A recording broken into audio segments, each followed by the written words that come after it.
Welcome to the Restoration Activation Project video series. Hi, Marianne here, and thanks for joining me. Today I'm here with my special guest and dear fellow self-mastery journey traveler, Louisa Love. Louisa is a gifted facilitator of physical, emotional, mental, and spiritual healing. She uses a variety of methods such as systematic kinesiology, emotional freedom technique, also known as EFT or tapping, breathwork, and meditation to assist her clients in awakening and unfolding into who they really are. I've included a link to her website below and encourage you to check it out for yourselves. From the moment we started working together, it was vividly apparent to me that Louisa is a true hero in every sense of that word. Her journey in this incarnation has brought her face to face with all manner of extremely regressive attacks that began when she was a child and continued from there. Attacks that range from severe psychological and sexual abuse to intense alien interference. Although Louisa's journey has been both harrowing and horrifying at times, her story is one of great courage, tenacity, and real love. She's truly a powerful, compassionate force of consciousness. When you consider that the name Louisa actually derives from the Latin word for renowned warrior, you're about to discover for yourself that Louisa Love couldn't have been more aptly named. Louisa and I have come together today, not for the purpose of sensationalizing or eliciting fear or distress around the types of experiences she's undergone, but with the express intention of heightening knowledge and awareness around the pervasiveness of these types of events, around what's really going on, why it's so important to talk about these things, and letting those of you who have had or are currently having similar experiences know that you're not alone in this. Louisa will also share some of the steps she's taken that have not only kept her, quote, sane despite these disturbing, deeply impactful ordeals, but how she's used higher level of awareness perspectives and perceptions of these events, along with key self-work tools and processes to heal her trauma, as well as identify and release deep-seated self-regressing programming and behavioral patterns. I'd like to get things started with an apropos quote from Rumi. Quote, "Yesterday I was clever, so I wanted to change the world. Today I am wise, so I am changing myself." End quote. Welcome, Louisa, and thank you so much for joining me. Hi, Marianne. Thank you so much for having me and also for that really wonderful introduction. Oh, of course. You are everything I said and then some. I can't even put it all into words, my dear. Well, Well, and thank you. if you would, please, Louisa, begin by sharing with the listeners a little of your background leading into some of your experiences, perhaps some of, where you're from or grew up and so forth. So you have the floor, my dear. Sure. I'm just so pleased that you have asked me to share this information, because I do really feel it is so important and so poignant at this time with the lockdown and everything that's going on in the collective, that this story or my story be told. And very much so because I have had these very off-planet experiences, things that I had no idea of beforehand. I was never a conspiracy or so-called conspiracy theorist before my spiritual awakening in 2013. And of course, my eyes were opened once the veils of illusion and Maya lifted. I was experientially shown the truth of what was going on in this planet, and also that all this kind of fluffy new age beliefs that I had at that point in my life especially around, oh, we're all just descending into this fifth dimension, and it's all just going to be wonderful, and just focus your energy on the positive and on the light, and that's what you'll attract. All of that kind of just had to shatter and obliterate, and I was faced with the truth that actually this is a slave planet, and that we're not at the top of the food chain, as you know, and that propelled me to go on a far deeper journey into my own psyche and my own healing. But I will start at the beginning. I will start at the very beginning, which is I was raised in Cape Town in South Africa. And I'll give you a little bit of information that I don't even think you know, Marianne. I was actually raised Afrikaans. So my English is actually my second language, but it has become my first language. And so I was raised by very young parents who both came from highly traumatized family backgrounds. And you know, just to give you an idea, my mum, she was 17 when she fell pregnant with my brother, and she was 20 when she fell pregnant with me.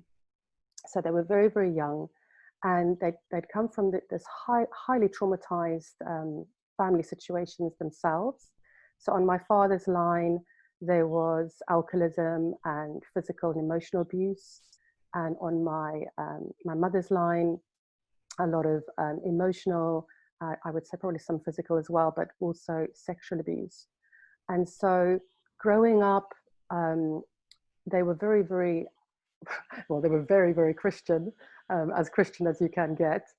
In the sense that everything, I just remember growing up and everything was, well, this was from the devil, and, you know, this is, yeah, you're gonna, if you do that, you're going to burn in hell. And it was all this kind of fear mongering as I was growing up, and very much so when I was a child. And so that was going on in the background. And my maternal grandfather, so my mother's father, he sexually abused me and also many of the women in my family. Now that went on for many years, and it also programmed and entrained me to become to be an enabler, an enabler as in to, you know, to not speak up, to allow abuse. Not that I obviously knew any better, because I was just a child, but it was part of this kind of programming and entrainment, which I also had from my parents, because my father was very much the enabler, and my mother, because of the abuse that she'd suffered, projected a lot of her pain and trauma onto me, and emotionally abused me in such a way that it was really horrific. I mean, that was very difficult to deal with, because not only was I experiencing the sexual abuse, but I was being put down every day, and I really felt a hatred from her. And what made it very confusing was that it wasn't all the time, but it was most of the time. So sometimes she'd be loving as well. And as a child, you just want to feel safe. So you will just act out of desperation. And so I would always find myself running back to her and trying to get some kind of love from her.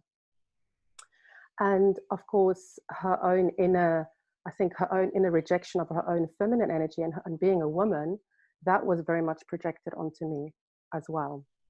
So it was that hatred towards the feminine, that hatred towards towards women. And that was very painful for me.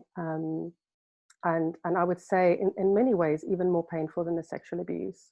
And then what happened was, I basically saw a lot of the hypocrisy of Christianity, because I would see my parents going to church, and they would sing or have their hands in the air and sing hallelujah and be really kind of smiley and happy and up in church. But the minute they'd come home and the doors would close, they would be fighting and screaming and putting each other or putting us down.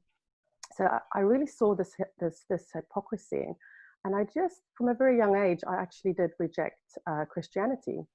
But what I didn't realize was I then went from that kind of bypassing religious dogma. I went straight into another. I mean, I just went from one a way of bypassing into another. And so what I then did was I began to pin all of my hopes and dreams on a romantic partner, so that there would be this man who would come and save me, the kind of the prince on the horse, in the fairy tales. And again, this was this bypass. And of course, these men, or these young men that I dated, or who were my boyfriends, or none of them could fulfill the pain and the suffering within my being. And those relationships were just filled with high drama, chaos, pain, and more trauma. Just one And moment, please. Just for a sure. second, Louisa. Let's make it really clear. I know that many of the listeners are familiar with what spiritual bypassing is, Oh yeah. but in your own words, some might not know exactly what that means. You want to Yeah, give your perspective yeah, on that? that's, Let's give your perspective on that. That's important. yeah, it's really important. And thank you so much for reminding me of that. Yes.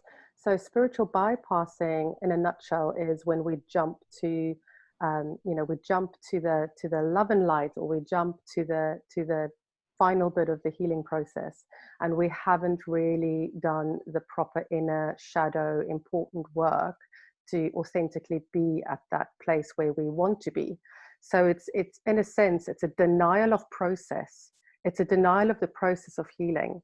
It's a denial of process and jumping, which so often in our quick, instant, and the society and the world that we live in, everybody wants everything to be instant. Yes. And, and it's the same. And I've seen this not only in myself, but with so many spiritual seekers as Oh, well. They just yeah. want this instant bliss, instant Kundalini awakenings, instant, we just want to escape the pain, let's take some plant medicine and instantly be in that oneness. Or and so that's been a real theme in my life, because I saw that with Christianity. So I saw that process playing out in front of me as a child, and I deeply disliked it. I mean, I remember seeing it and thinking to myself, my God, I do not want this in my life.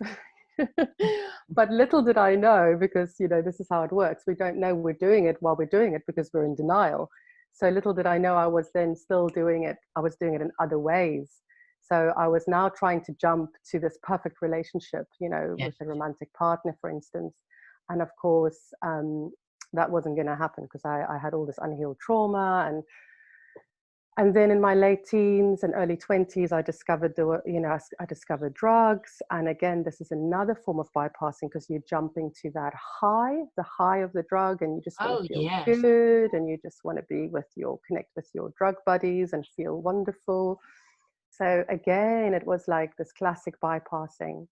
And and that went on, and I then met my ex-husband. That was in my mid-20s, and that is when I moved to the UK. And at that point, I this is where things got very interesting, because my physical body at that point became very ill. um, I started having very strange symptoms, lots of food intolerances, brain fog, exhaustion. I was constantly ill. My energy levels just were so low. And this went on for a few years. And I felt, it made me feel depressed. It made me feel anxious. I was getting panic attacks. And I just was not feeling good. And I tried, obviously doctors didn't know what to do with me. So I looked into alternative healing. And I tried quite a few different things, and none of it really touched sides. And there was a very particular thing that happened, actually, that's very interesting. It was a prayer that I made one evening. It's a real heartfelt prayer for help. And very synchronistically, within the following month or two after that, I was guided to work with this incredible kinesiologist. And she the work I did with her, I mean, we worked together for about 10 years, and I saw her at least once a month, but often once a week, even when things were really intense. She not only helped me within about 4 or 5 months heal most of the physical symptoms, but she also then helped me to begin to authentically and deeply heal some of my childhood traumas. And this is where I discovered EFT and the power of that. So I did some very, very good work with her. But unfortunately, I also, at the same time, um, discovered the New Age movement. Ah, And yes. this is the biggie that I really want to talk about, because the New Age movement now, in hindsight, because I was involved in that movement for at least 10 years, quite deeply. Mm, I mm, was, I read all the kind of classic Hay House books, and yeah. I did a lot of those kind of, like Reiki 1 and 2, and all this kind of hands-on healings, and Theta healing I got into as well. And again, a lot of those modalities, those healing modalities that I was meddling in, I didn't realize that I was actually playing with fire. And what I mean by that is, again, and this will become more clear as I share my story.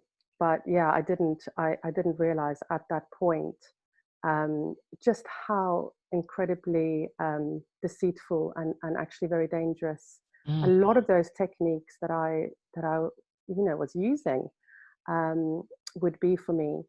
And in hindsight, I can now say a lot of those tools and the techniques that I was working with in the New Age were very much about, for instance, going through the chakra system and leaving my body and going up, out, Oh, yeah. and I was doing that, all the time. I was really, ramping it up, as you say, but thinking I was doing some good healing work on myself, not realizing that I was really dissociating even more, and also yeah, that I was actually jumping out of my body. So I was that disembodiment, that what do you call it, yeah, dissociation. Well, yes, and in that, in many of those methods, such as you just described, without, in our quote ignorance, because the programming, the New Age movement has been so heavily infiltrated and now hijacked for some time. We Absolutely. don't even realize that how vulnerable we're leaving ourselves to regressive forces of consciousness and entity interference. Absolutely. And yeah, I'll be sharing a little bit of that later on, because yeah, that I've definitely seen that and experienced that very much so. But at this stage, I was yeah, I was still blissfully unaware, but thank goodness I was doing some very, very, very good work as well. So I had kind of one Oh, foot yes. on the ground and had one foot like off the ground, way off the ground. Um, and part of the whole, as part of this whole program of bypassing or enabling, um, is that it can play out even in all of our relationships. So there was a dynamic that needed to shift within my relationship at the time. I was disempowered in that relationship, and in a sense, about 5 years before that relationship ended, I really did ramp up my own healing process, and I started doing a lot of a lot of trauma clearing, a lot of tapping. I was doing daily tapping rounds, and just a lot of clearing work. And I remember at the time I was feeling lighter and clearer, and it was always a good sign. I thought, oh, I'm obviously onto something, and I stopped getting triggered by my ex, and I really could feel that I was just um, things were really shifting for me in a good way. But then unfortunately, I had this other foot in this new age world, and yeah, and there was a lot of things there that I didn't understand. And so what happened was I ended up healing myself out of that relationship. it just came to a point where I couldn't be in the relationship any longer. And I made the brave decision at that point to leave. And within a week, I experienced a very, very powerful, what would be called a Kundalini awakening. Now, I didn't know anything about Kundalini. I didn't, again, this is a subject that I was very ignorant of. All I knew was I was, um, things were really moving for me at that point, and I thought, oh, how wonderful. And I was very ignorant and in my kind of blissed out new agey state. And I ended up in these gardens in Glastonbury where these two young girls basically just out of the blue came up to me. I was meditating in the gardens and they said, oh, we would love to raise your Kundalini for you. And I thought, oh, how wonderful, great, go ahead. And they literally, they were singing songs and dancing around me. And, it went on for about an hour, this This activation is of just, Kundalini. pardon me, this is just such a remarkable aspect of your story that is so important with regard to your key. What you're putting forth is so important around the whole New Age false light movement. The whole Mm, Kundalini thing, that can be incredibly dangerous for us. And how many websites and quote gurus and all these different individuals are saying, come, let's awaken your Kundalini. And it's one of the most dangerous energies without yeah. understanding of what it is. So, Yeah, my yeah. dear, you were truly, you were this bright light, and certain forces just couldn't wait to get Yeah, to keep and their the hands thing, on you. And this was a oh my big God, one. I was very good bait because I was so ignorant. And the thing is, in hindsight, again, I can see how I needed to go through that because I was so ungrounded. And Yes, but you were, again, I just want to make the point for listeners too. This is really important that, yes, we all have to go through these phases of awakening and attaining higher level awareness and knowledge and perspectives and perceptions. But even before we start getting really higher, and even as we do, we're bright lights that draw these mm, forces to us like bees to honey. So if you're out there feeling like, what's wrong with me? I must be really bad if these things are happening to me. That is not the case. And totally. Louise is living proof of that. The harder she was working intentionally to progress on her journey, the more, quote, attractive she became. Yeah, absolutely, absolutely. And as you say, it's that's exactly what happened because the next evening I was back in London, lying in my bed, and then I had the kind of internal awakening where I was shown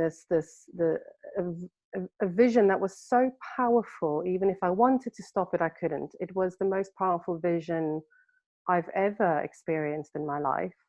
And it was very interesting because I was shown like a little mini film, and there were these cartoon characters in it. And I guess my core self or my soul wanted me, maybe just needed to show me this message in a kind of humorous way, Mhm. Right. to help me cope with the intensity of it. Um, but what I was shown was this little scene, and there was this little bunny rabbit, and that obviously represented me. And there were all these little woodland creatures, and they were kind of hugging and congratulating this bunny rabbit. And this champagne bottle was being corked, and there was a song playing, congratulations and celebrations, and there was lots of celebrating going on. And then all of a sudden, the scene changed, and the bunny rabbit was clinging to this huge carrot, like really clinging in fear. And Mm. this massive shadow approached, and there was even the sound effects, dun dun dun. And I was just released from the vision. And I remember my pupils were so dilated. This was a very real, very, very intense experience. And I just knew, okay, so yes, I have moved into an awakening. I was told in that vision as well that I'd awoken into a new kind of reality as such. But I was also then given this warning that now I needed to really face my fears and my shadow. And I thought, and I remember thinking, oh shit, that looks quite intense. Yeah.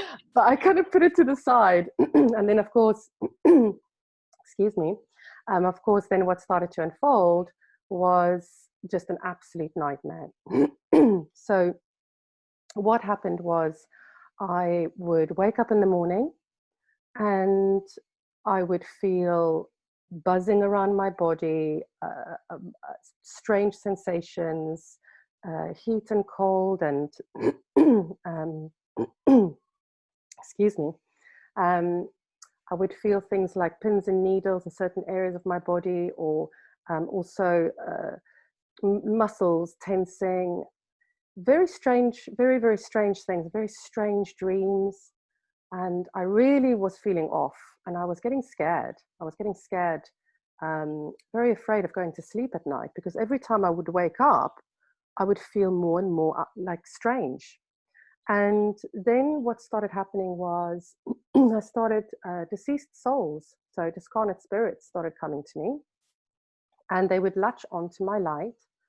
They would show themselves to me, so I would see them, Mm. and then they would usually stay stuck to me for at least a day. And during that whole day and night, I would be, and this was exhausting. I mean, it would Oh, be, yes. I would be feeling ill. You know, I was feeling really physically sick.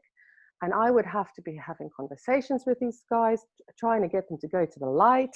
I was like, you know, you can't stay stuck here onto my light. You got to move on. And that went on for a few months, and it was exhausting. I mean, you know, at this point, I was going through a divorce. I was moving house. I was still breastfeeding, you know, my little one. And, you know, it was just chaotic. And then things just went from bad to worse. I mean, I would wake up every morning at 3 a.m. in terror. I had panic. Like you do, you know, it was just an insane amount of fear that I was processing. Yeah, of course. And I remember thinking, oh my God, it's like I'm stuck in some horror film. I Hmm. mean, I just couldn't believe what was happening to me. And the circle of friends that I had at that point, you know, all of my everything in my life at that point, just after that awakening, shattered to the ground. I lost, you know, this relationship, which was, you know, my ex-husband. So, you know, we were getting divorced. I lost the circle of friends that who, you know, I really thought initially were very, very close, very good friends. And there was a lot of judgment from the people in that circle as well, to do with what was going on with me. And everything just fell apart, Marianne. And you know, I remember I was given this message, and the message is still with me today. And it said, build on solid ground. Let the chips fall where they may. Let everything disintegrate. All that is not real. Everything Beautiful. that is, let it just let it disintegrate and fall apart, so that you can rebuild your life on solid ground. Mm, beautiful. And and it was such a tightrope walk for me at that point in faith, because literally my head would move without me trying to move my head. I mean, it was like The Exorcist. It was really insane. Wow. And I was hearing all sorts of, you know, just nasty, nasty messages that I would get. And sometimes I would hear my voice with, like, being dropped into my mind, but it's not me. With Oh, things like, these you should, techniques that they use are very, it's confusing as hell sometimes. yeah. Oh my God. And I would hear things like, you know, you should kill yourself, and just really dark thing. And I knew this is not me. I've been tampered with. And then there was one morning that I remember I was being dropped off in my bed, and I heard these beings say, you know, you're amazing, you're amazing. They kept repeating it over and over again in a very kind of monotone, you know, way. And I just knew, like, I'd been abducted. Like, I knew it, like, in my whole being. I just knew, oh my God, I've just been abducted. And it was a very real experience again. And after that, it just, the oddest things started to happen. But also I started attracting clients who had experiences with extraterrestrials themselves. Yes, that So happened. for yeah, so for instance, I had this person turn up at my door, on my doorstep, and he said that he'd had all this trauma and that he was being abducted by ETs. And I was thinking to myself, my goodness, how is this possible? What is going on?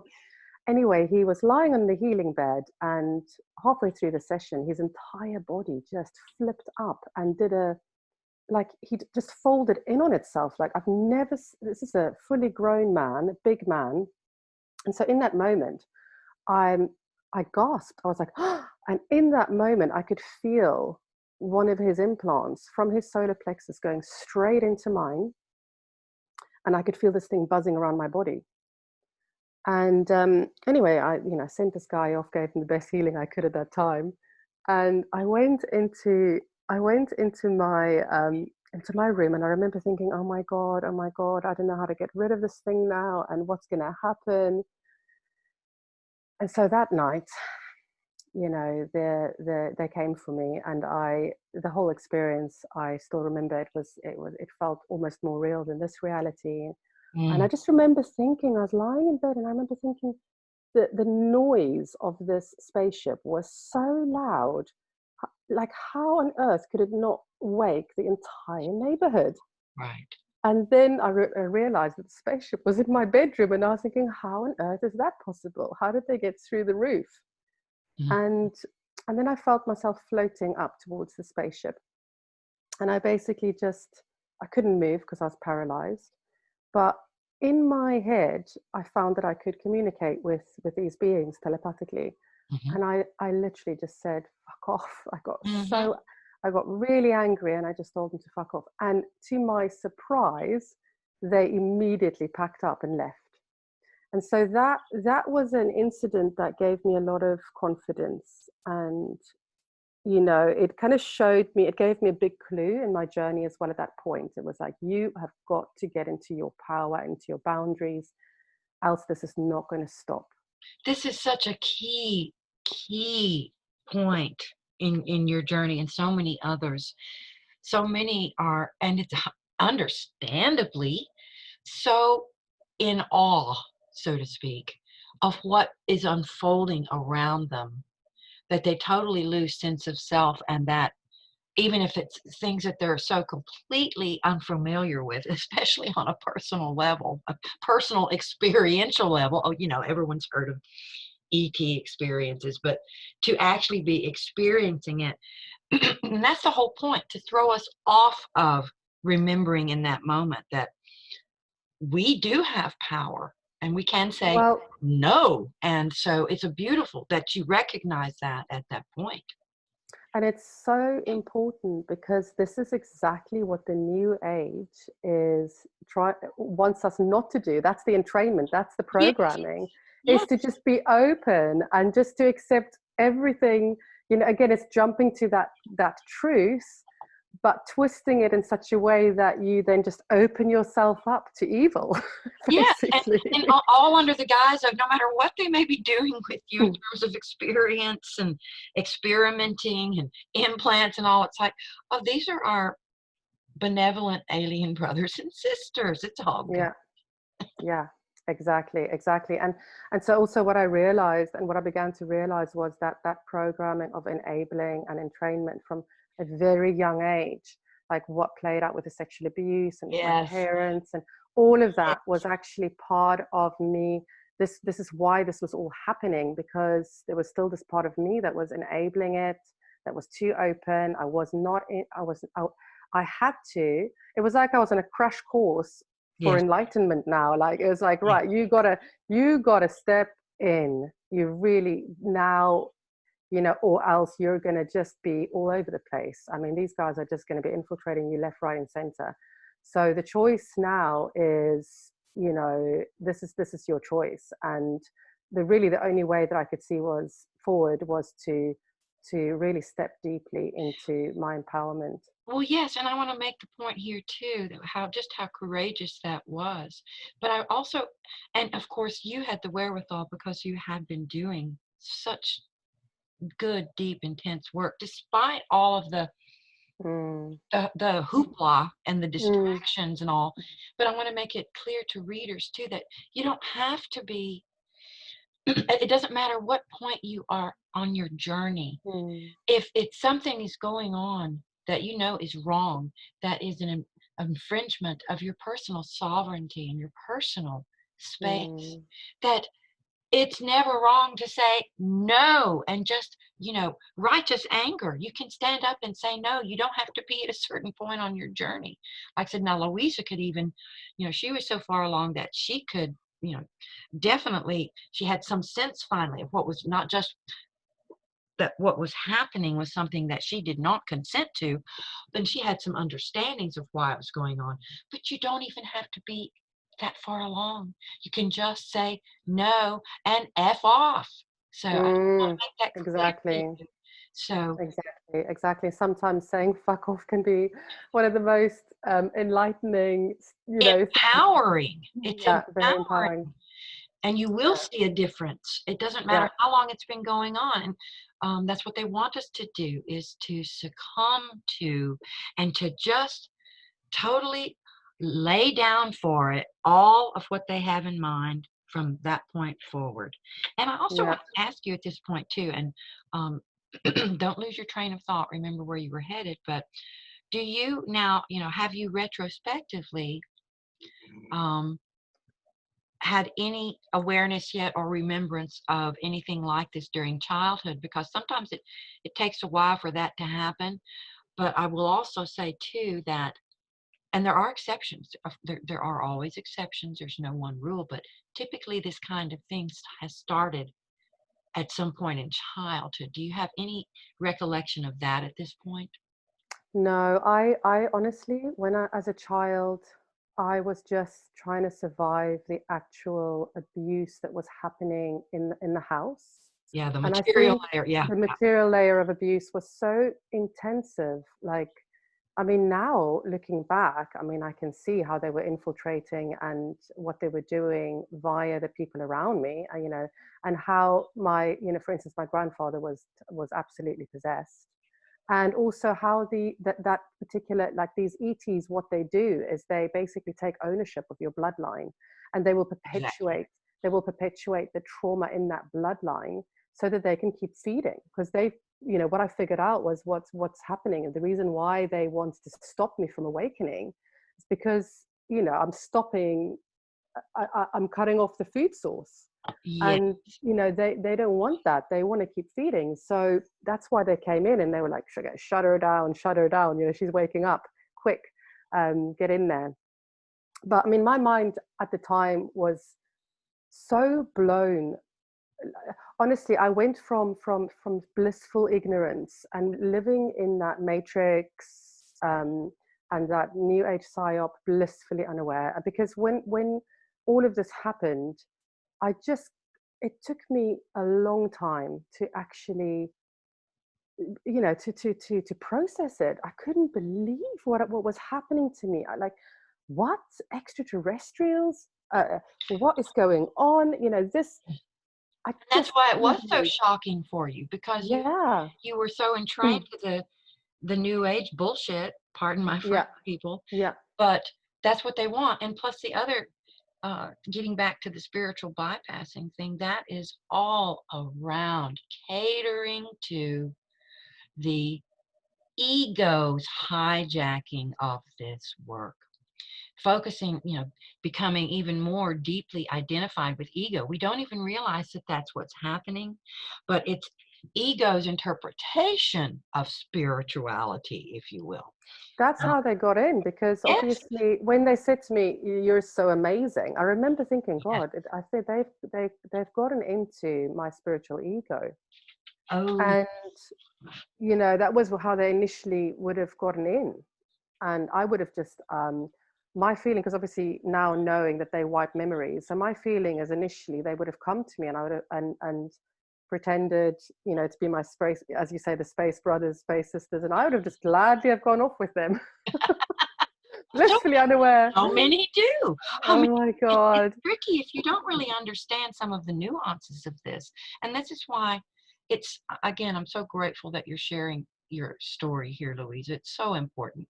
People need to understand not just that this kind of thing can happen, but many people out there, even perhaps some of our listeners, would tell you that there's no way they in hell they've had any type of ET type interference. And Mm, it has to do with that. That's a whole different layer of spiritual bypassing, that it is impossible, that this is not something that could ever happen to them, when in fact, mm, and this isn't about scaring people, but it's like you may not realize that you too have been interfered with, and perhaps that may be one of the reasons that you are so adamant about having not been interfered with. If you just totally reject it, it's something worth looking more deeply into. And this isn't about bias confirmation. In other words, looking and expecting to have been mm, victimized, but about being realistic and authentic and understanding the pervasiveness of this type of occurrence. I've had so many people in recent months, people who've been on the planet a long time, that are approaching me and saying that they finally, realized that this has been, they've had memories, they've worked through, because a lot of times these beings use false memories, that memory screened memories as mm. they call them, Oh and yeah, I've had those yes, definitely. to mislead us, Mm, either toward believing that something has happened, or away from remembering that something has happened. So again, it's not about stirring fear and being paranoid. It's to the contrary. It's about wisdom, being wise, understanding how they work, because knowledge is, light. We can, when we bring light to and we truly understand how things work and get deeper and deeper into that, then the better off we are in terms of being able to navigate them. Pardon me. absolutely, And to absolutely. move beyond them, and to take them, quote, in stride, if you will. It's like, okay, I know what's going on, what's trying to unfold, and I can choose not to become entangled with it. So, again, thank you for sharing this aspect of it, and please continue. It's just I, amazing. w- I would say that actually everybody on this planet, everyone, everyone's being affected by this because, these beings, they're kind of, they're in the top of the food chain of this particular, maybe perhaps there's some other beings above them, who knows, Oh yeah, but, you know, that's a whole other there's, commentary. yeah, that's a whole other commentary, but we're not at the top of the food chain as so many people think. And just the way that we treat animals and put them in these awful like battery farms, and just the way that they're Well, abused yes. and mistreated. And people And thinking that we have to function within any, quote, food chain at all, or that we began function, that upon inception of the human soul and this planet and this beautiful solar system and reality, we were never part of a, quote, energetic food chain. And that's something that, people need to start investigating too. that's really We interesting. just take the food chain for granted, and Mm, this reality has become so intensely regressive dominant that mm, in order even to exist here, we are forced to have to participate to some extent in the food chain. But there are ways and means of approaching that and minimizing the extent to which we participate in such things yeah, as the yeah, food chain. But yeah. please continue. Absolutely, absolutely. But as you also say, and one of those principles of the seven hermetic principles is like as within, so without, or as above, so below.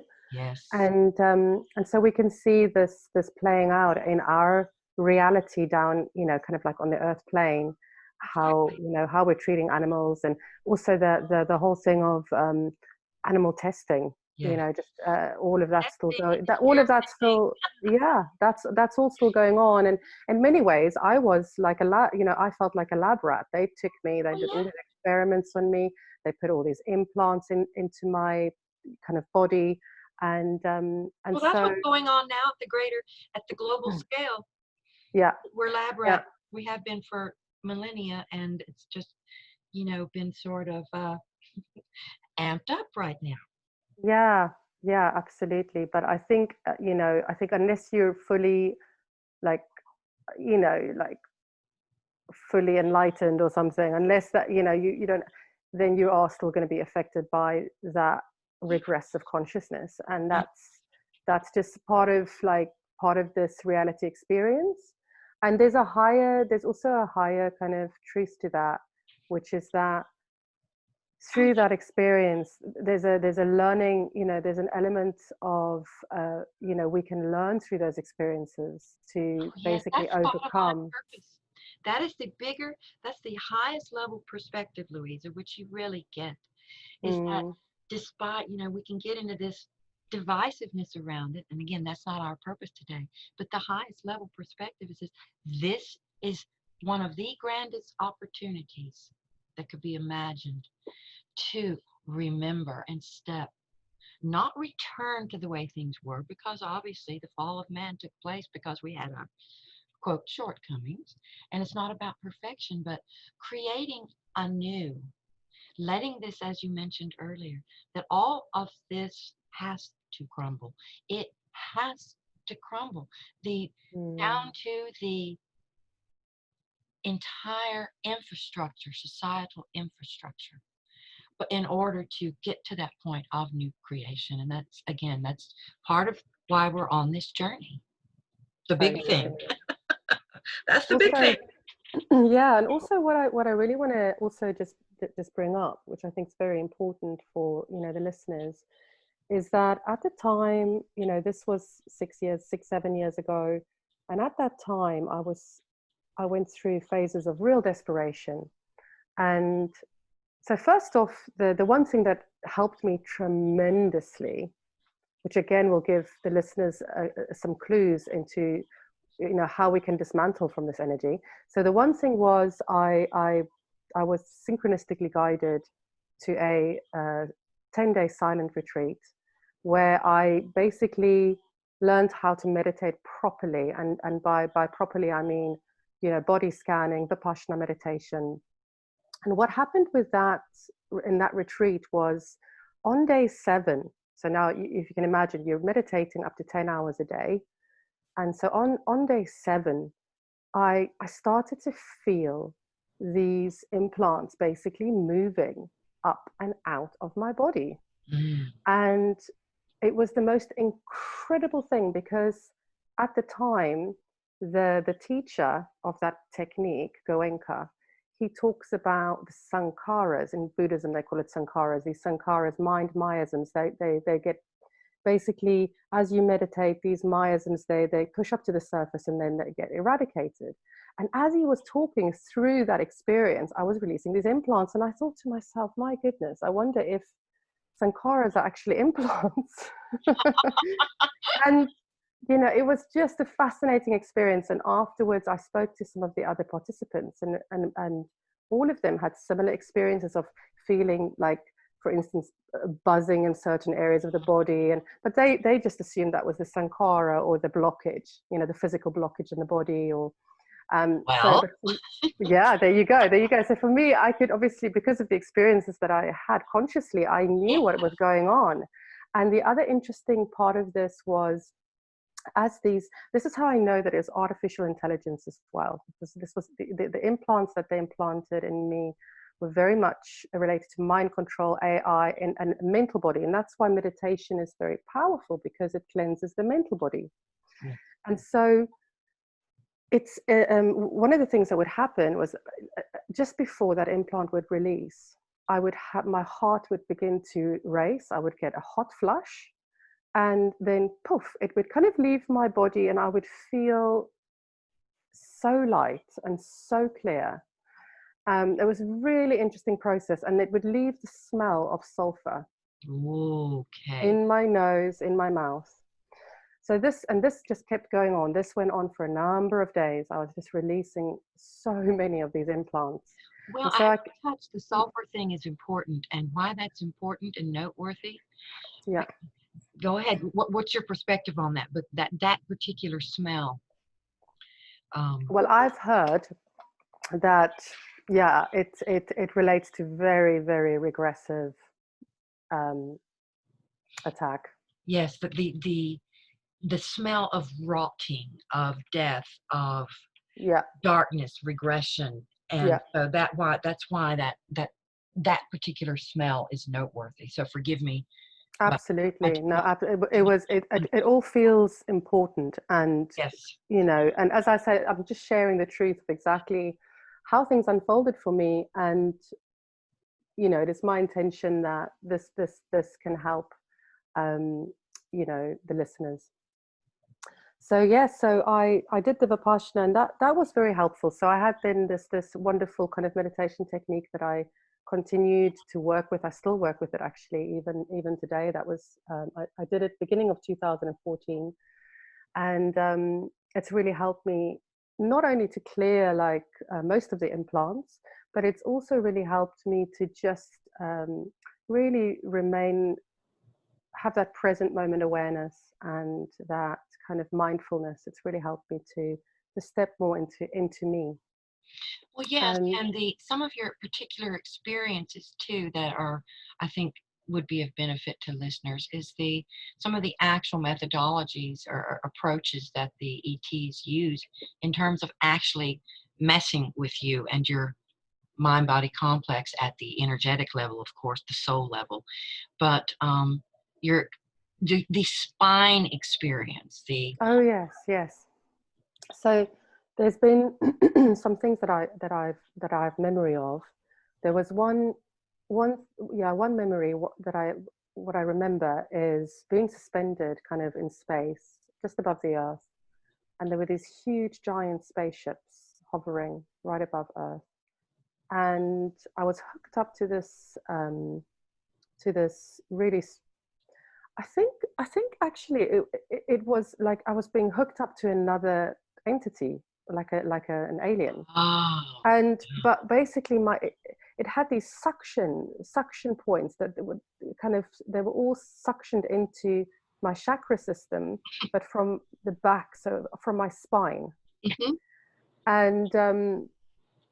and so that was, yeah, that was a very strange experience. And Oh, very revealing in terms of understanding the real bottom line implications of what chakras really are. yes, exactly, and that they are portals, Yeah. or portals, and they're vortexes, Yes. and actually that beings can manipulate and use the chakra system to manipulate. And thank goodness, Marianne, you've really helped me, um, for me to actually remove my own chakra system, which has been a something that's been a very positive experience for me. Um, so that's, yeah, that was definitely relevant. And then there's another really important thing that happened, was a big learning for me in discernment, because at that time I just went to so many different psychic healers to try and get these implants removed, because Yeah. I still had some, and I was kind of, battling through it all. And anyway, but what I also began to learn about these implants is that they were very much entwined with different core wounds and traumas that I'd experienced. So I had to delve in very deep to clear them out.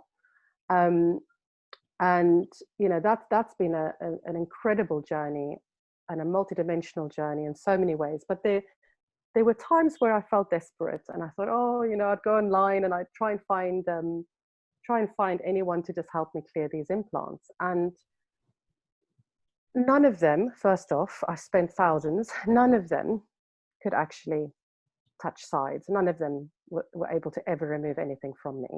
Mm. And then there was one particular lady that I worked with. She came highly recommended by someone who was quite prominent in the whole kind of online spiritual communities. Right. Yeah. And this particular woman, she said she was going to do the work on me. All I had to do was relax. She was going to work on me for like over the week.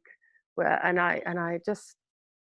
mean, I remember paying her like more than £500. It's ridiculous, but anyway. So paying this woman to like infiltrate me. So one then I was Oh, like, bless let your me give heart. you So some, many of us have yeah, been let down me give you, that path. let me give you some money so that you can, Interfere with me. interfere with me.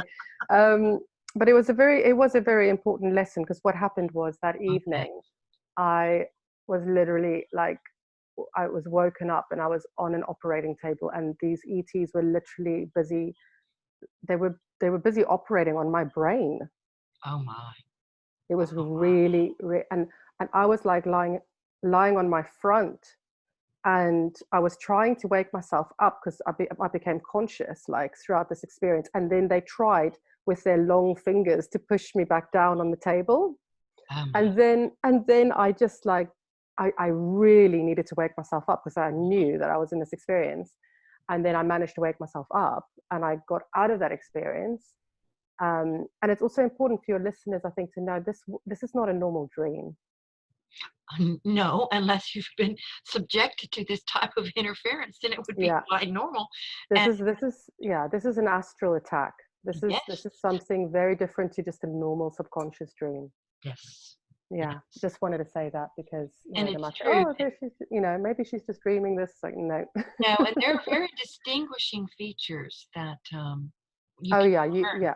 The difference between astral type dreams as opposed to yeah, more subconscious confined dreams. But I just want to make that point. And also too, yeah, um, to commend Louisa as this process proceeded. I want to interject here, even though it's a little bit later in the process, but she was becoming through all these experiences. Just what an amazing person she is. Just, but and she was always, a switched on to some extent. She's like one of us who comes in and we know something's off here from day one. But in her journey, one thing that she really came into, and it's really more fully coming into, since I've known her, is that being able to be not only um, interactive and engage in her dreams and recognizing, but being able to figure out what's going on and being, quote, awake in her dreams and take charge of the dream. So we'll get a little bit more into that later if Louisa wants, but I want to interject that. And that's one of the opportunities that awaits us if you're being interfered with. It's an opportunity to expand upon that capacity. So again, you step more into the role of self-responsibility and mastery of self and what's going on. So I just wanted to commend exactly. Louisa on that. Right now she's become, getting more and more amazing at that all the time. Yeah, yeah, and I knew it was a test, and that it was kind of like I needed to almost go through that experience because it was that was the last time I ever like, went to a healer to remove anything from me. And I just, that happened a number of years ago, and it was like, this is it. I'm not doing this again. And I also, I straight away got into contact with that healer. I told her exactly what happened. Who knows what she's going to do with that information? And I told her just straight up, not, you are not permitted in my energy field or my children's. You absolutely like. So I put that boundary out directly to her, directly to those beings. Yeah. I just switched. I literally did all of that, and I didn't have anyone else helping me with that at the time. But I stopped it, and I could feel I stopped it, and that was really empowering. Yes. And it really showed me again, like, wow, like, this is serious stuff. And this woman, I believe, thinks she's doing a really great job. Well, that's what I wanted to add to this, is that this isn't condemnation or judgment, people, that there are so many, quote, Yeah, um, hmm, there's not just one word. There are blatant frauds out there, but yeah. they know that they do this and they know what they're doing. But Mm, there are countless others, particularly in the whole spirituality, New Age arena, wherein these individuals have no clue what they're doing, that they yeah, are, quote, tools for totally. different entities, if not aliens, but different regressive beings who present themselves as benevolent. So it's critical, and it was an important step that you took on many levels, Louisa, to put that, not only take care of what you did on the home front, so to speak, but to contact her and make it clear where you stood in this. So that's another key Yeah, step, people, and how that might play out in your life. It could play out in a number of different ways. And it may not be appropriate in your situation. Sometimes it's appropriate to just deal with things on your front and mm-hmm. not re-engage with the individual. But it was something that Louisa needed to do. It was part of her unique journey. Mm, absolutely. It felt really important at that time to really just state that boundary in every which way I could. It Yes, was like, yes. this is really important. And it worked and it was good. And, but as you say, like, and one thing that I've learned is every situation calls for a different response. And Yes. that's how we become more and more attuned to, what each and every situation is calling us to learn or yeah, it's definitely like, this is where The tightrope we, walk. yeah, and we learn, and we often learn through making mistakes, and that's, Yes, yes. that's part of the journey as well. And that's how I've been learning very much experientially by bumping my head and falling over. And I, in a way, like, now I can see that awakening that was hijacked in that way. In many ways it had to happen that way as well, because I had all these unhealed wounds and traumas that still needed healing. And so those beings, they could just get in there. Mhm. And also from that higher perspective, it showed me, okay, well, you're not fully through the door yet. You've still got some wounds to work on. Well, And yes, and it is very much a process, people. This is not okay, we do all this hard work, we do it maybe even for years, and then we finally arrive somewhere. If that's what you mm, have in mind, that's a distortion, a false belief, because mm, this is ongoing work. And the more you progress on your journey, the further, and this, when I say further along, I'm not implying that in any way. This isn't a bias or judgment, okay, this person's here and that person's here. But as we move through this work and start taking charge and responsibility and start the healing work and the clearing work, this is not a destination. It's about the journey and understanding that this is ongoing across all lifetimes, across all incarnations, and different versions of reality in which we may find ourselves. And we're at the point in this reality, it's about ensuring soul survival, that we to help ensure that we will continue in other realities and other timelines and that sort of thing. So, and Louisa really gets that, you get that, my dear. oh, thank you. Yeah, it's been quite a journey. I mean, also before that even happened, I also went through a phase of, I would go to sleep and then I would find myself in these military kind of Oh, exercises and experiments, and like, almost like, I was, I was being trained with these guns. Um, and then also, part of that experience, when I was going through all of that, as at one point I remember ending up in a little black, I was like put in this black box, which is very interesting because I remember just this feeling of confinement and being completely trapped in this black box. And it's something that I researched afterwards, and I mhm. realized it had happened to other abductees as well. Yes, that's So commonalities of that. It revolves around that military aspect of it. And once these interferences start happening, it's sort of chicken and egg, alien, my lab, alien, my lab. mm, They yeah. they're intertwined. So those of you who are in the stuck in the dogma of it's either or, I, in my humble opinion and in my experience in working with people, the two typically go hand in hand. Yeah, well, my experience was definitely that. And also, I in the end, I managed to stop those experiences by actually, again, just claiming my power, expressing it out loud, pulling my energy away from that. And it was a bit of a journey in itself. I think that happened probably around 4 years ago, Wow. 4 or 5 years ago.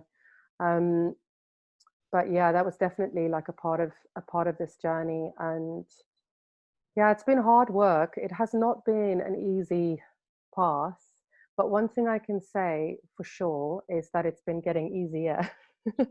Well, you build And momentum, and that momentum builds upon itself, and it's this whole snowball effect. The more progress you make, the more momentum you build, and the more momentum you build, the more momentum you build. It doesn't mean that challenges go away.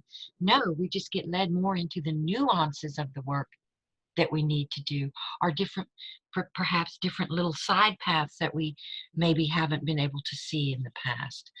Um, but that momentum is everything, getting a jump start and yeah, doing whatever you can.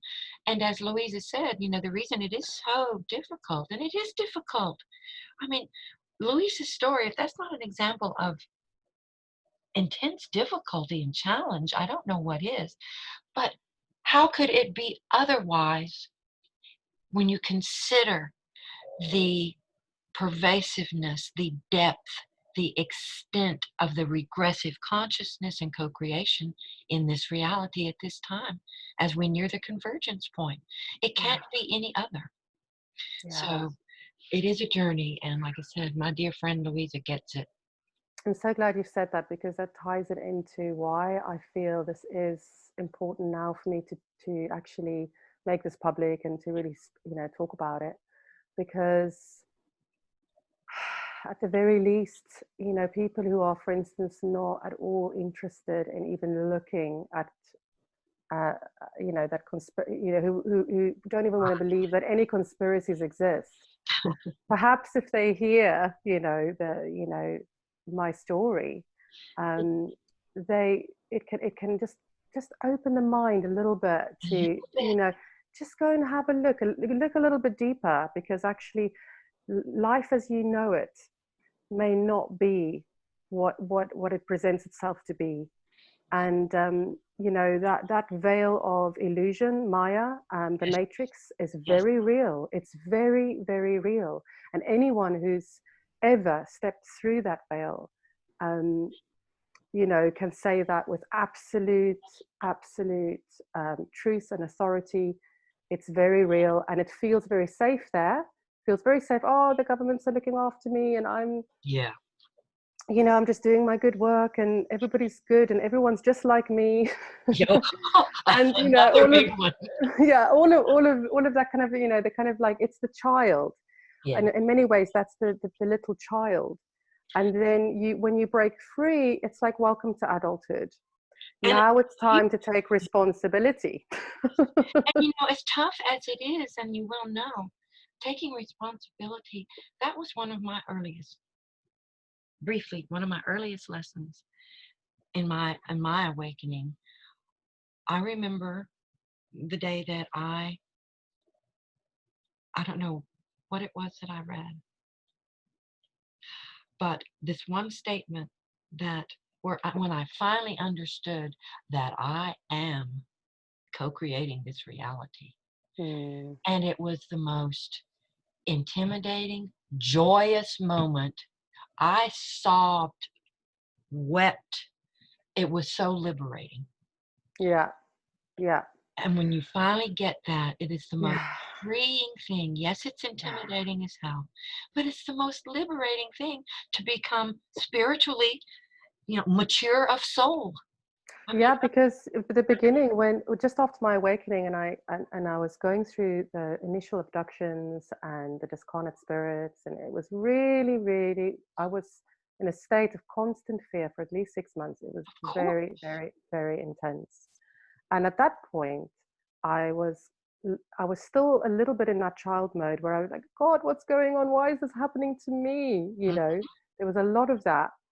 And it did take me a bit of time to really deeply, experientially see and know that this was all me. And the only person that can really save me is me. Exactly. And you have people, you have to be gentle with yourselves in this process, gentle Mm, to mm. recognize that it is not a quote weakness in you that you don't just snap awake. Nobody, I won't say nobody because there's always an exception, but to just instant awakening and to feel less in that if you don't have that experience, is that's entrainment and programming right there, because you have to consider this generational, one generation to the next, within bloodlines entrainment, across incarnations, across lifetimes, across evolution, consciousness evolution cycle level entrainment. We're not going to just unplug overnight. So Yeah. give yourself that. And this is why it's an And ongoing journey. yeah, and also it doesn't mean that just because, when you get to that place where you do step into your power and you take responsibility, that doesn't mean that you can't still accept guidance from others and even healings. I mean, I've been working with you, Marianne, and it's been so helpful, really helpful in my journey. But I eventually came to a point on my journey where I could even, where I could where vibrationally or whatever, however you want to express that. But I came to a point on my journey where you appeared within my reality, and I That knew, happens for I all of us. Yes. yeah. And then when I heard your voice on a specific podcast, I just thought, oh, I really want to work with this lady. And then you kind of, yeah, that got the ball rolling, and that's been, the work that we've done has been very, very profound for me, especially there's one very particular process that I'd love to just very, very briefly just share with the listeners, if they're not already aware of it, and it's this emotion hygiene process. And Mm. so for me, I was working with this Vipassana meditation. I had this brilliant technique to clear my mind and to really help with thoughts and mind control and all of that. And that was great. And for my emotions, I would work with breath work or with EFT. But what I didn't quite have was I didn't really understand how emotions work, how to actually in the moment process them authentically, and how to release them responsibly. Now, this is something that you, Marianne, you've got this incredible tool that has really just transformed, really transformed things for me. And it was so powerful working with that. I remember the first kind of 2-3 weeks working with it twice a day. I just felt it just really, I could feel in my field, just feeling clearer and clearer daily. And I think what makes that particular process so profound is that it cuts off the loosh and the food for Yes. those regressive beings, because you're not giving it to them, and you're not also projecting it onto others, and you're not throwing it into the collective either. It is deeply profound, and honestly, my prayer is that this method will become eventually as well known as Vipassana is, or as meditation, because Oh, it's like a meditation for the emotions. I mean, how well, awesome is that? thank you. Well, here's a little story behind it. I came to this realization in my own journey. I had very much been someone who had finally awakened to, and for many years, even before I had my quote awakening experience, how important that emotion release was, but Mm, no clue. And I began doing that because I came from a background where they were just suppress, suppress, suppress, suppress, and being punished for expressing emotions. That's how repressive it was in my background. But mm, had finally gotten to the point where I knew that something had to be added. So I experimented on this myself, and I never bring any of my tools to the fore with clients until I've used them for myself mm. sometime ever. I'm my own guinea pig. Yeah, me too, me too, me And too, when I absolutely. developed it, just like I'm not putting anything out there unless I can say that it works, and then I introduce it to different people. But it saved my life, and it was a huge, huge leap forward for me, because like you said, it's all about self-responsibility. Stop feeding them. Release, but release without feeding those that feed upon our energetic emanations. Otherwise, they Exactly, come right back to us in some form or fashion. exactly. Pardon me. And plus, learning that we have to be clear of them, or we continue reacting through them. Mm. It's about, acknowledging and then knowing that they're there. Okay, let's get them out of the way. Now I can attune to intuition, the highest level guidance as to appropriate response to the situation you find yourself in. You're free of emotion. And I think Yeah. sometimes people confuse that, this 0 point consciousness. And that's what kind of this process that does. It's really about making it clear what that really means. It's not about, Yeah, pretending that you don't have emotions or just, totally. it's about they're not there to react through. So Yeah, thank you for and that. it also it really helped me to become super conscious of when I was feeling an emotion during the day, or still it's just made me way more conscious.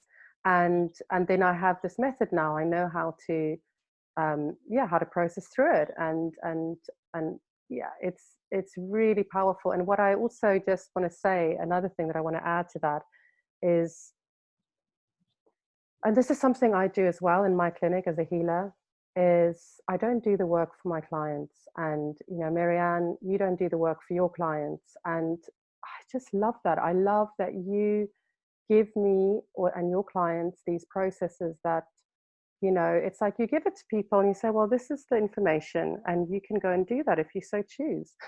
It's very empowering.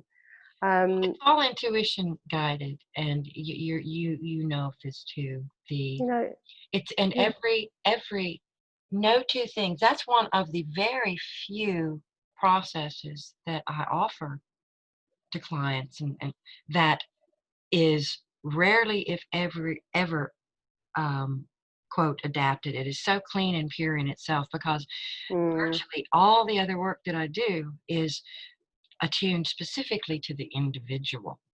Um, yeah, but that one, that's a foundational process. That is you got to know some, if not that one, some way of accomplishing this for yourself. And Louisa also brought up a key point just a few minutes ago about working with others.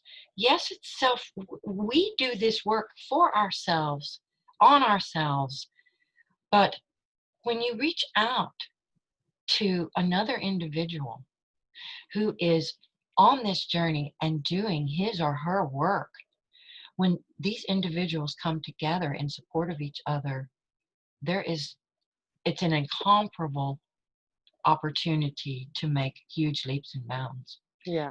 Those connections, and I know you experience that in your work as well, Louisa. Absolutely, it's so powerful. And one of the things that I now very clearly can see is the difference. For instance, the tools that I use as well. It's all, it's very much about empowering my clients to use them for themselves, even, or guiding them through it and showing them how to do it, or sometimes doing it with them, along with them, Yes. um, and and then knowing the difference between that and, for instance, going to a healer who just puts their hands over you and and kind of like tells you that they're doing the work for you. Yeah. Well, that's a temporary fix at best, and at Yeah. work could be lead to a whole other. Well, it's like, you could bring it to the material layer of being, healing the body. You get a gaping wound in your leg or something, you have an accident, and okay, you stop the bleeding, which is always a good thing, of course, but to not cleanse the wound, to not nurture it.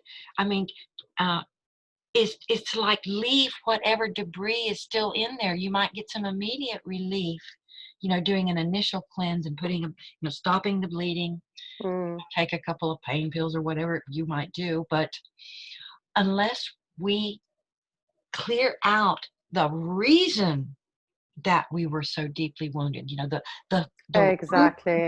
root level cause, we're Yes. susceptible again, for if we tripped over a rusty, you know, blade walking through some area, for example, if the rusty blade isn't removed, if we don't realize the cause, and that perhaps we weren't present moment focused, weren't aware, didn't see it, then if not you, other people will have similar accidents.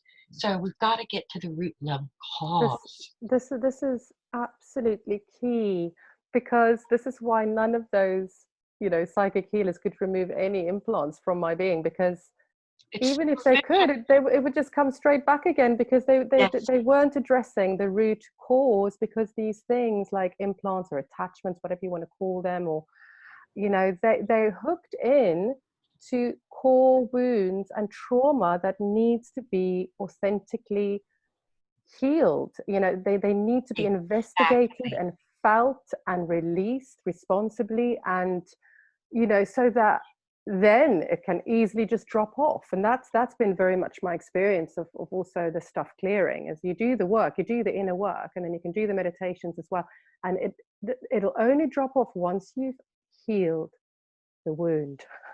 Yes, The yes. root cause.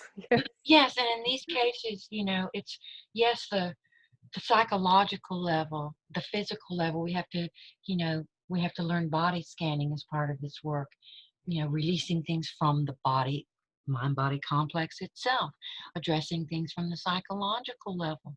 But if we're not addressing the energetic level, in other words, the energy centers within ourselves, energies around us, and the soul level uh, isn't addressed as well and healed, because the soul is impressionable. That's the way we're designed. The soul, unlike core self, is untouchable, is un is constant in its. It is not impacted by the lower layers of being, the um, you know even the energetic layers of being. But soul is.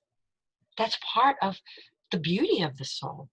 This is how soul grows and expands. Mm, And if the soul was not impressionable, how could it ever evolve?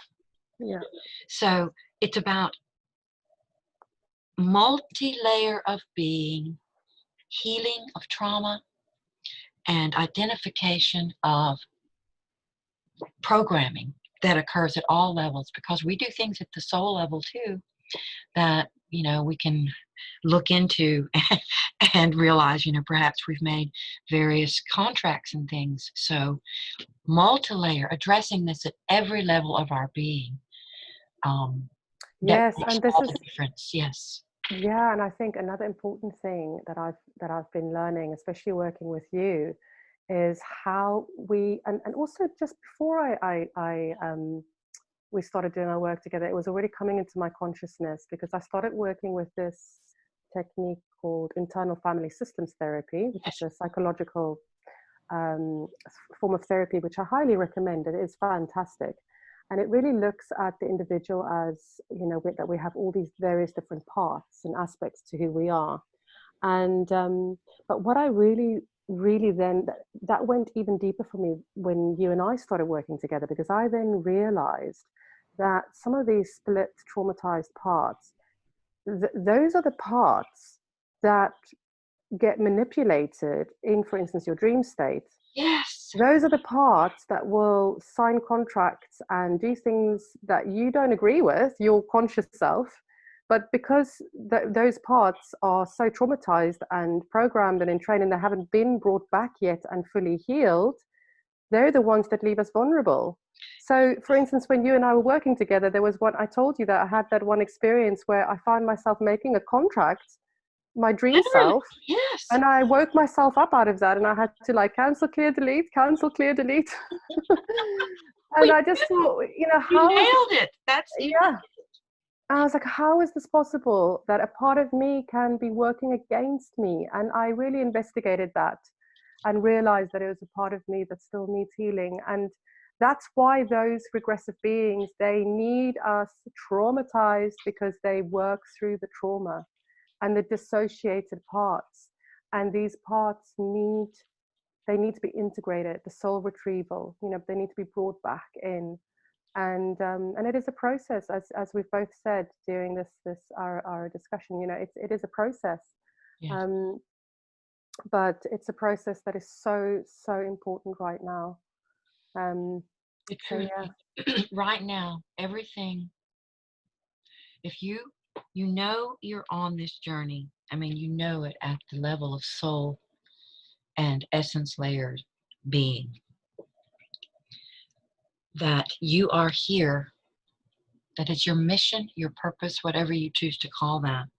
If you know that you're here for that purpose, to counterpoise, to bring back more into balance, first and foremost in your own life, this reality by way of service to others, perspective and approach to co-creation.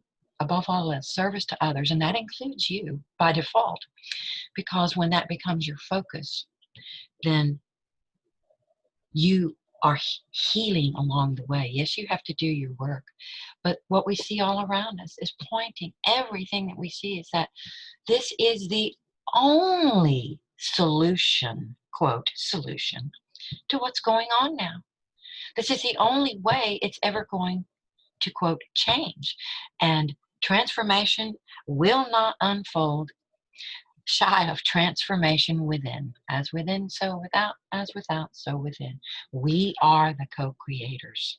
Absolutely. And as long as people are still traumatized, they are very easy targets for manipulation and control. And again, it's fear as well. We can see it with the coronavirus. We can see it with, again, the race wars that are going on now. Yeah.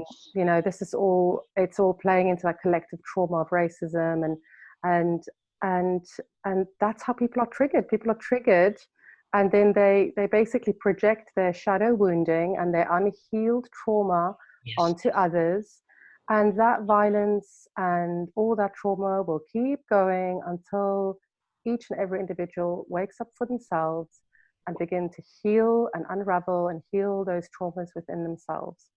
There is no way around this. There is no shortcut. There is no, like, the only way through is going in and doing this work, so that we can then, and it's not about bypassing either, because we do want to take action, but then action can be taken from a place of whole, balanced, objective awareness, you know, that balanced kind of it's not about arguing or battling, it's just being. It's just, Intuitive yeah, knowing. We yeah, just start knowing, and we just move, and from one moment to the next, appropriate response. And absolutely. there is no one perfect response for any of us in across the same situation. It's this is about individuality. This is not about learning, okay, there is only this way to do it. It's like, no, no, no, no, no. This is what the entrainment in this reality would have you believe. That's what they constantly work on. This is what you're supposed to do when this happens. Fill in the blank. And it's like, no, this is totally, this is part of that consumption of unique individuated consciousness into hive mind response. So that's just what we're witnessing right now too. And again, all of this is, they're clear red flags as to, we are now so much in that little corner of the room that we've painted ourselves into, that little corner of this reality that, as Louisa just so beautifully articulately described, there's no getting around this work.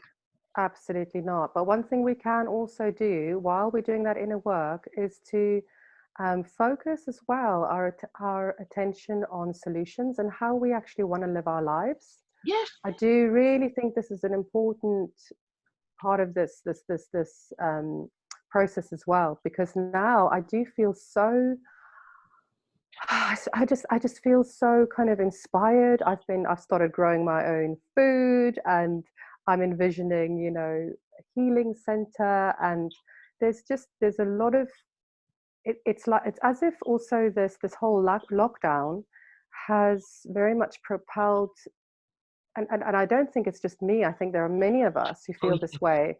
It's forcing us to choose, to really live the life that we are here to live, rather than just sitting, as you said, you know, fence sitting. There's no more fence no sitting. This more is fence sitting. No. it's like we have to choose the life we want to live, and we have to live it. And it just feels very, very clear now. And I feel that that is something that is very different to the new age, just focus on the positive, yeah? Completely different. We're talking worlds Completely apart. different, very, very different.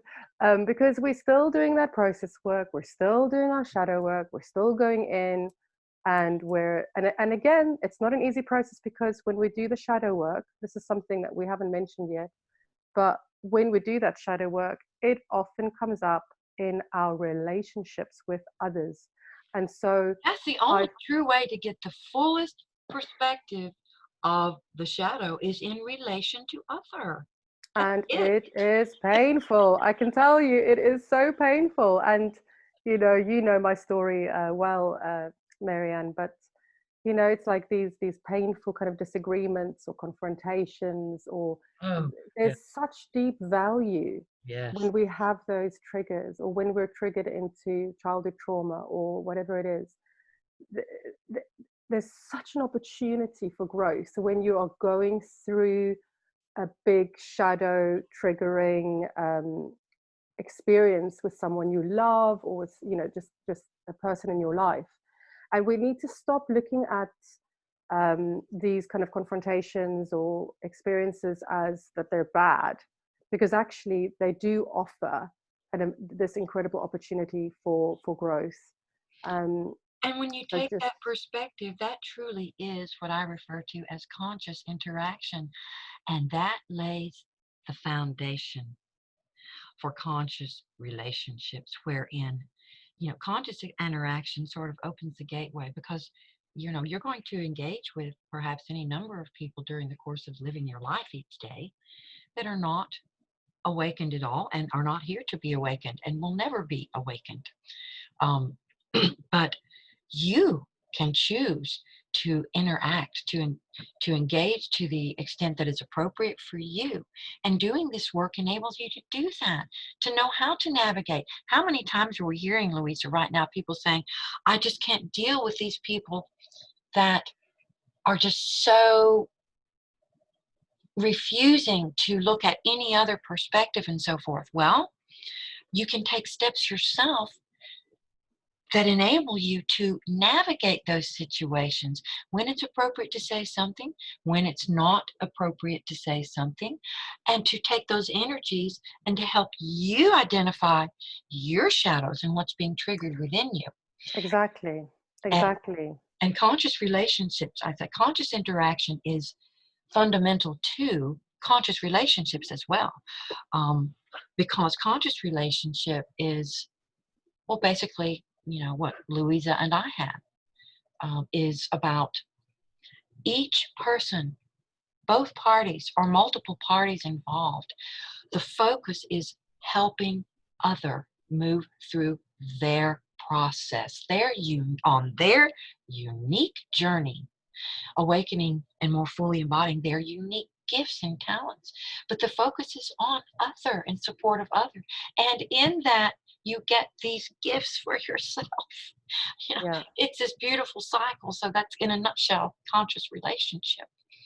But it begins with conscious interaction. And totally, this totally. this And is the path that Louisa is on in her life, and she looks at every interaction as an opportunity, and it is. yeah, and pay attention to those triggers, because when we're triggered, that is the first sign that there is something to investigate and that healing needs to happen. And it may very well be that the other person was completely out of order and that they did something really wrong, and that also may have to be addressed. But also, if we are triggered, there is most certainly something there in there for you as well to explore and to heal.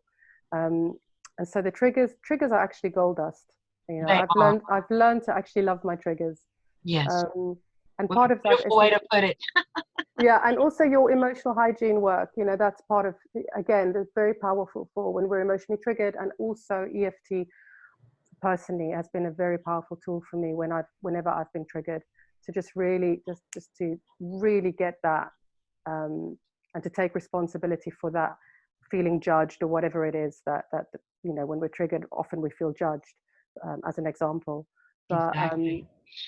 Well, yeah. Louisa, are there any closing statements you'd like to make before we wrap up today? Any um any point or two. You've been so eloquent and so thorough and so generous in your sharing today. Thank you. Thank you so much.